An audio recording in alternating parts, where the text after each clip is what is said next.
오늘은 많은 펜션들이 행하고 있는 복층 형태에 대한 이야기를 좀 해보려고 합니다. 복층 펜션은 정말 모두 불법일까?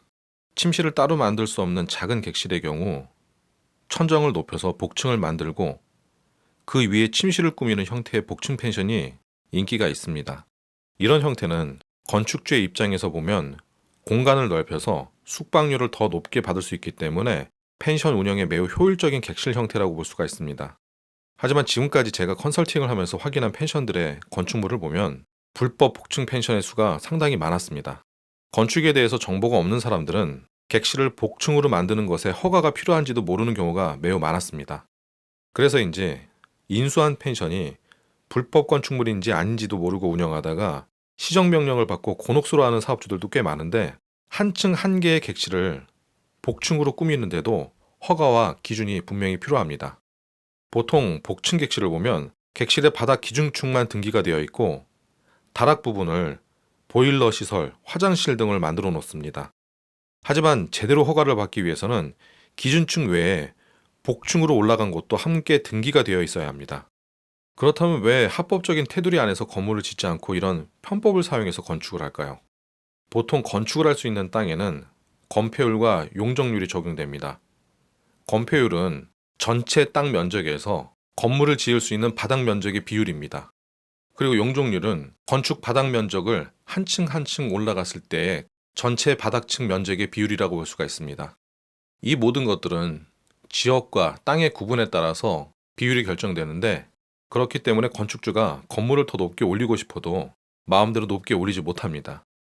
예를 들어서 4층짜리 건물 객실이 모두 복층이라면 실제로는 더 높은 건물로 허가를 받아야 하는 경우도 있는데, 한정된 땅 안에서 높게만 올라간 건축 허가를 받기는 쉽지 않습니다. 그렇다면 실제로 단속에 걸려서 시정명이 나온 복층 펜션이 있을까? 최근에는 종종 시정명령을 받아서 다시 공사를 하는 펜션들이 늘고 있습니다. 오래전에는 숙박업으로 등록돼 운영되는 중대형 펜션들이 그렇게 많지가 않았습니다. 그저 작은 집을 민박업으로 등록해서 운영하는 펜션들이 대부분이었고, 연세가 있는 분들이 노후 준비를 위해서 운영하는 경우가 많았습니다. 그래서 당시에는 펜션에 대한 규제가 심하지 않았고, 적발 사항이 발견돼도 그냥 좋게 좋게 넘어가는 경우가 많았습니다.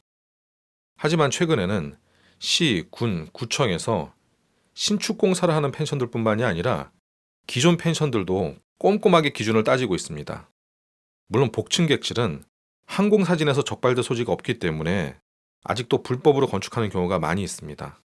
하지만 민원이 들어간다면 즉각 시정명령이 나오기도 합니다. 얼마 전 저에게 창업 컨설팅을 받았던 분이 있었습니다.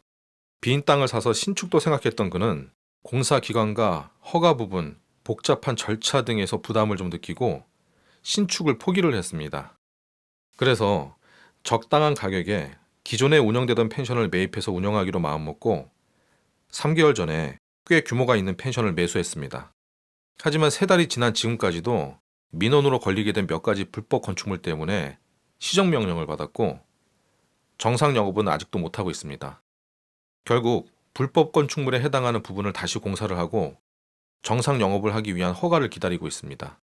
그렇기 때문에 복층 부분은 건축을 할 때에도 꼭 고민을 해봐야 되는 부분이고, 건물을 매수할 때도 역시 꼼꼼하게 확인을 해봐야 될 부분입니다. 대부분의 펜션 객실에 복층 객실이 있다고 해서 당연하게 넘어가지 말고 이러한 부분들도 잘 체크해 보시기 바랍니다. 오늘 이야기 여기서 마치겠습니다. 감사합니다.